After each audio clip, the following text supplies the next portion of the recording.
ನಮಸ್ಕಾರ ವೀಕ್ಷಕರೇ, ರೇಖಾ ಕನ್ನಡತಿ ಚಾನಲ್ಗೆ ಸ್ವಾಗತ. ಇಂದು ನಾವು ಹೀರೆಕಾಯಿ ಚಟ್ನಿ ಮಾಡುವ ವಿಧಾನವನ್ನು ತಿಳಿದುಕೊಳ್ಳೋಣ ಬನ್ನಿ. ಇಲ್ಲಿ 1/4 kg ಆಗುವಷ್ಟು ಹೀರೆಕಾಯಿ ತೆಗೆದುಕೊಂಡಿದ್ದೇವೆ. ಇದನ್ನು ವಾಶ್ ಮಾಡಿ ಕಟ್ ಮಾಡ್ಕೊಂಡ್ಬಂದು ಮುಂದಿನ ವಿಧಾನವನ್ನು ಮಾಡೋಣ. ಇಲ್ಲಿ ಎಲ್ಲ ಹೀರೆಕಾಯಿಗಳನ್ನು ಕಟ್ ಮಾಡ್ಕೊಂಡ್ಬಂದಿದ್ದೇನೆ. ಒಲೆ ಮೇಲೆ ಒಂದು ಬಾಣಲೆ ಇಟ್ಟು ಅದರಲ್ಲಿ ಹುರ್ಕೊಳ್ಳೋಣ.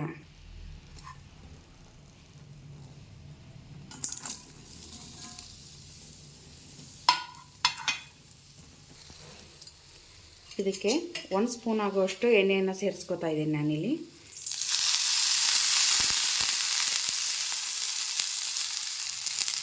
ಹಾಗೆ 4-5 ಹಸಿರು ಮೆಣಸಿನಕಾಯಿಗಳನ್ನು ಸೇರಿಸ್ಕೊತಾ ಇದ್ದೀನಿ. ಇವಾಗ ಇದನ್ನು ಸರಿಯಾಗಿ ಹುರ್ಕೊಳ್ಬೇಕು. ಸಾಫ್ಟ್ ಆಗೋವರೆಗೂ ಹುರ್ಕೊಂಡ್ರೆ ಸಾಕು. ಹೀರೆಕಾಯಿಯಲ್ಲಿ ಒಮ್ಮೊಮ್ಮೆ ಕಹಿ ಅಂಶ ಬಂದುಬಿಟ್ಟಿರುತ್ತೆ, ನೋಡಿಕೊಂಡು ಕಟ್ ಮಾಡ್ಕೊಳ್ಳಿ, ಇಲ್ಲಾಂದರೆ ಚಟ್ನಿ ಕಹಿ ಆಗಿಬಿಡುತ್ತೆ. ಈ ಚಟ್ನಿ ರೊಟ್ಟಿಗೆ ಚಪಾತಿಗೆ ತುಂಬ ಚೆನ್ನಾಗಿರುತ್ತೆ. 1 ರೊಟ್ಟಿ ತಿನ್ನೋರು 2 ರೊಟ್ಟಿ ತಿಂತಾರೆ, ಅಷ್ಟು ಚೆನ್ನಾಗಿರುತ್ತೆ ಈ ಚಟ್ನಿ.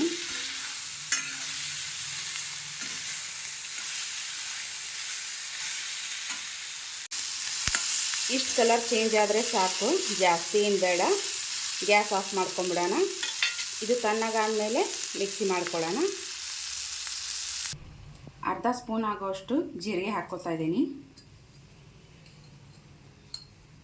ರುಚಿಗೆ ತಕ್ಕಷ್ಟು ಉಪ್ಪನ್ನು ಸೇರಿಸ್ಕೊತಾ ಇದ್ದೀನಿ. ಸ್ವಲ್ಪ ಕೊತ್ತಂಬರಿ ಸೊಪ್ಪನ್ನು ಹಾಕ್ತಾ ಇದ್ದೀನಿ. 1 ಗೆಡ್ಡೆ ಬೆಳ್ಳುಳ್ಳಿಯನ್ನು ಸೇರಿಸ್ಕೊತಾ ಇದ್ದೀನಿ. ಇವಾಗ ಇದನ್ನು ಮಿಕ್ಸಿ ಮಾಡ್ಕೊಂಬರ್ತೀನಿ.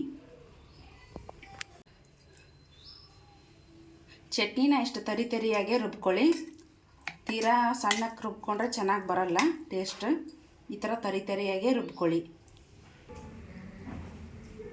ಈ ಥರ ನೀವು ರೊಟ್ಟಿ ಜೊತೆ ಆದರೂ ಮಾಡ್ಕೊಂಡು ತಿನ್ನಿ, ಚಪಾತಿ ಜೊತೆ ಆದರೂ ಮಾಡ್ಕೊಂಡು ತಿನ್ನಿ, ತುಂಬ ಚೆನ್ನಾಗಿರುತ್ತೆ. ರೇಖಾ ಕನ್ನಡತಿ ಚಾನಲನ್ನು ಸಬ್ಸ್ಕ್ರೈಬ್ ಮಾಡಿ, ಶೇರ್ ಮಾಡಿ, ಲೈಕ್ ಮಾಡಿ, ಕಮೆಂಟ್ ಮಾಡಿ. ಧನ್ಯವಾದಗಳು.